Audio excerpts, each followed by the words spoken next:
Student, आज का topic है हमारे पास चैप्टर 14 क्वेश्चन 14.1। इसमें कह रहे हैं horizontal straight wire 5 centimetre long weighing 1.2 gram per metre is placed perpendicular to a uniform horizontal field of 0.6 weber per metre square. If the resistance of the wire is 3.8 ohm per meter, calculate the potential difference to be applied between the end of the wire to make it just self-supporting। देखिए हम data बना लेते हैं। Data में हमने पहले 5 centimetre, देखिए हमने डेटा बनाया 5 सेंटीमीटर हमें लेंथ दी हुई है, ठीक है। उसके बाद हमसे कह रहे हैं वेइंग 1.2 ग्राम पर मीटर। तो कह रहे हैं जब 1 मीटर इसकी लेंथ होती तो 1.2 ग्राम होता, लेकिन इसकी लेंथ तो 5 सेंटीमीटर, इसकी लेंथ 1 मीटर नहीं है।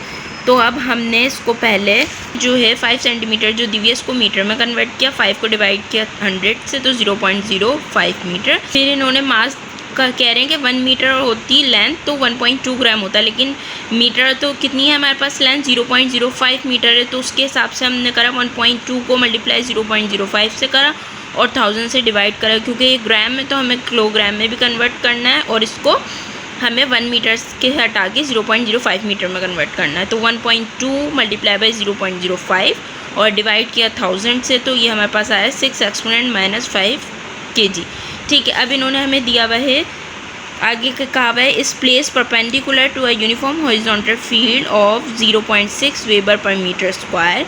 इन्होंने हमें दी हुई है 0.6 weber per metre square magnetic field और कह रहे हैं the resistance of the wire is 3.8 ओम पर मीटर। फिर कह रहे हैं कि जब ये 1 मीटर होता, पर मीटर मतलब 1 मीटर, जब ये कह रहे हैं 1 मीटर लेंथ होती तो 3.8 ओम इसकी रेजिस्टेंस होती, लेकिन लेंथ कितनी दी है वह 5 सेंटीमीटर। तो हम उसके हिसाब से करते हैं इसको हम रेजिस्टेंस को करते हैं 3.8 ओम पर मीटर है। तो हम 3.8 को मल्टीप्लाई किससे करेंगे, लेंथ के हिसाब से 0.05 मीटर से इसको मल्टीप्लाई किया तो हमारे पास रेजिस्टेंस आ गई 0.19 ओम। फिर उन्होंने पूछा हुआ है वोल्टेज पे हमने क्वेश्चन मार्क और हमें कहा हुआ है परपेंडिकुलर प्लेस है। तो परपेंडिकुलर प्लेस है तो कितना थीटा होगा 90 डिग्री। अब हम इसे सॉल्व करते हैं तो हमने फॉर्मूला लगाया force on a current carrying conductor वाली जो हमने डेरिवेशन बनाई थी, F = BIL sin theta.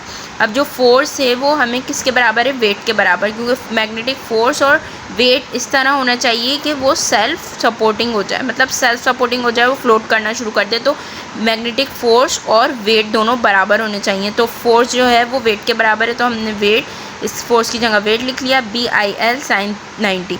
Theta हमारे पास 90 है, तो अब sin 90 जो होता है 1 के बराबर होता है, तो उसको निगलेक्ट कर देते हैं। उसके बाद हम इससे करंट फाइंड आउट करते हैं। तो करंट के लिए हमने इसको सब्जेक्ट बना लिया, W हमारे पास जो होता है वो mg के बराबर होता है, W की जगह mg लिखा, B हमारे पास यहाँ डिवाइड में आ गया, L भी यहाँ डिवाइड में आ गया, I हमें सब्जेक्ट बन गया। मास जो हमें दिया हुआ है 6 एक्सपोनेंट -5 और ग्रेविटी की वैल्यू 9.8, उसके बाद B 0.6, L जो है लेंथ 0.05 और जब करंट को इसको वैल्यू को सॉल्व करा तो करंट की वैल्यू हमारे पास आई 0.0196 एम्पेयर, ठीक है। अब हमारे पास करंट आ गया, रेजिस्टेंस हमारे पास गिवन है, तो हम इसको ओहम्स लॉ अप्लाई करते हैं, V = IR, क्योंकि हमें वोल्टेज फाइंड आउट करना था। तो V = IR, I की वैल्यू हमारे पास 0.0196 और रेजिस्टेंस है हमारे पास 0.19। इन दोनों को मल्टीप्लाई किया तो वोल्टेज की वैल्यू हमारे पास आई 3.7 एक्सपोनेंट -3 वोल्ट। क्वेश्चन है हमारे पास 14.2। इसमें कह रहा है cathode ray tube is set up by horizontally with it axis north south and surrounded by magnetic field, ठीक है। ये कह रहे हैं एक बल्ब है, ठीक है, एक बल्ब है जिसमें कैथोड रे सेटअप इन्होंने रखा हुआ है। सेटअप इस तरह रखा हुआ है कि उसका एक्सिस जो है वो नॉर्थ और साउथ की तरफ है और उसमें सराउंडेड मैग्नेटिक फील्ड, दोनों तरफ क्या है, सराउंडेड में मैग्नेटिक फील्ड है प्रोवाइड की हुई है, ठीक है। फिर कह रहे हैं ये if the voltage across the tube is 900 volt, the distance from electron gun to the screen is 10 centimeter and vertical component of earth field is 0.45 exponent -4 Weber per meter square. Calculate by how much the spot on the screen will move when the magnetic field is removed. कह रहे हैं 900 volt दिया हुआ है, हमारे पास voltage दिया हुआ है 900 वोल्ट और हमें दिया हुआ है डिस्टेंस जो है इन दोनों का, एक्सिस जो है इसका डिस्टेंस दिया हुआ है हमारे पास कितना 10 सेंटीमीटर। मीटर में हमने कन्वर्ट किया इसको 0.1 मीटर और इसका नाम हमने रखा B। फिर ये कह रहे हैं वेबर पर मीटर स्क्वायर जो है इन्होंने मैग्नेटिक फील्ड जो दी हुई है वो है 0.45 exponent -4 weber per metre square. और कह रहे हैं हमें चार्ज टू मास रेशियो हमें दिया हुआ 1.8 एक्सपोनेंट 11 कूलम पर केजी। ठीक है, और हमसे पूछ क्या रहे हैं, ये पूछ रहे हैं calculate by how much the spot on the screen will remove when the magnetic field is remove. Cathode ray से जब हम इलेक्ट्रॉन फायर करेंगे तो ये सराउंडेड में क्या है, मैग्नेटिक फील्ड, तो ये बिल्कुल स्ट्रेट फॉरवर्ड नहीं जाएगा। ठीक है, ये सराउंडेड में मैग्नेटिक फील्ड है तो ये डाउनवर्ड की तरफ जाएगा। अगर मैग्नेटिक फील्ड आउटवर्ड होती तो ये ऊपर की तरफ जाता, लेकिन मैग्नेटिक फील्ड जो हमारे पास प्रोवाइड की हुई है तो ये कभी भी सीधा नहीं जाएगा, ये नीचे की तरफ आ जाएगा। ठीक है, अब कह रहे हैं कि जब आप इस इलेक्ट्रिक फील्ड को रिमूव करें स्क्रीन पर, जब ये मैग्नेटिक फील्ड हमने दी हुई थी तब नीचे की तरफ ये जा रहा था, तब यहाँ फ्लोरेसेंस प्रोड्यूस हो रही थी। अब ये स्ट्रेट फॉरवर्ड जा रहा है, जब आपने इसकी इलेक्ट्रिक फील्ड को रिमूव कर दिया तो ये सीधा जाएगा। जब ये सीधा जाएगा तो यहाँ पर फ्लोरेसेंस प्रोड्यूस होंगी। तो ये कह रहे हैं कि यहाँ से यहाँ तक का जो डिस्टेंस है स्क्रीन का आपको बताना है, तो हमने वोल्टेज वाला जो फॉर्मूला है उसको हमने यहाँ पे लिखा, velocity is equals to √2 VE upon m। फिर है ये वेलोसिटी है तो हमने 2 जो है वोल्टेज हमने लिखा 900 वोल्ट, और चार्ज टू मास रेशियो जो है हमारे पास दिया हुआ है 1.8 एक्सपोनेंट 11 कूलम की। ये न्यूमेरिकल आपको जब समझ आएगा जब आप चार्ज टू मास रेशियो वाली डेरिवेशन को अच्छे से समझेंगे। ठीक है, फिर हमने वेलोसिटी फाइंड आउट की, इसको सॉल्व किया, यहाँ पे 3240 एक्सपोनेंट 11।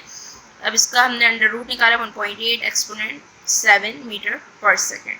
ये हमारे पास आ गई वेलोसिटी की वैल्यू। अब हमने चार्ज टू मास रेशियो का फॉर्मूला लगाया। चार्ज टू मास रेशियो का हमने फॉर्मूला लगाया, V is equals to magnetic field और distance. Charge to mass ratio हमें दिया हुआ 1.8 एक्सपोनेंट 11, वेलोसिटी जो है यहाँ पे ये दी हुई है 1.8 एक्सपोनेंट 7, और मैग्नेटिक फील्ड जो है वो 0.45 एक्सपोनेंट -4 डेटा में गिवन है, और हमारे पास डिस्टेंस r ये गिवन नहीं है। तो हम पहले इसको फाइंड आउट करेंगे, इसी की मदद से फिर हम ये जो a है ये फाइंड आउट कर सकते हैं। तो पहले हम इसको फाइंड आउट करते हैं। इसको हम इस तरफ ले गए, ये डिवाइड में ये मल्टीप्लाई हो जाएगा, और ये जो मल्टीप्लाई डिवाइड आ जाएगा यहाँ पे। तो डिस्टेंस को सब्जेक्ट बनाया r को, तो ये पे r जो हमने वैल्यू पुट करी, तो इन सबको सॉल्व करा हमने, तो आंसर हमारे पास आया 2.2 मीटर। अब हमने पाइथागोरस थ्योरम वाला इक्वेशन लगा के हमने इसको r को सब्जेक्ट बनाया और इसका फॉर्मूला हमने ड्राइव किया। तो r is equals to B square upon 2a। ये जो b है ये वाला b है जो हमने डिस्टेंस में रखा था, तो ये जो b है ये यहाँ आ जाएगा।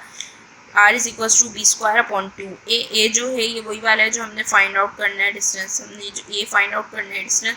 तो a इस तरफ न्यूमिनेटर में, ये डिनोमिनेटर में आ जाएगा, a इस तरफ मल्टीप्लाई हो जाएगा और r यहाँ आ जाएगा। इस तरह 0.1 का स्क्वायर, b की वैल्यू हमारे पास 10 सेंटीमीटर थी, हमने इसको मीटर में कन्वर्ट किया 0.1, और इसी तरह रहा, और r की वैल्यू जो है हमारे पास 2.2 मीटर। इन हमने इसको मल्टीप्लाई किया, 0.1 को 0.1 से मल्टीप्लाई किया 0.01 से स्क्वायर लिया, और इन दोनों को मल्टीप्लाई किया तो हमारे पास 4.4, इन दोनों को डिवाइड किया तो हमारे पास आंसर आया 2.27 एक्सपोनेंट -3 मीटर। ये हमारे पास एक्चुअल आंसर है जो हमने इस बल्ब में ये फाइंड आउट करना था।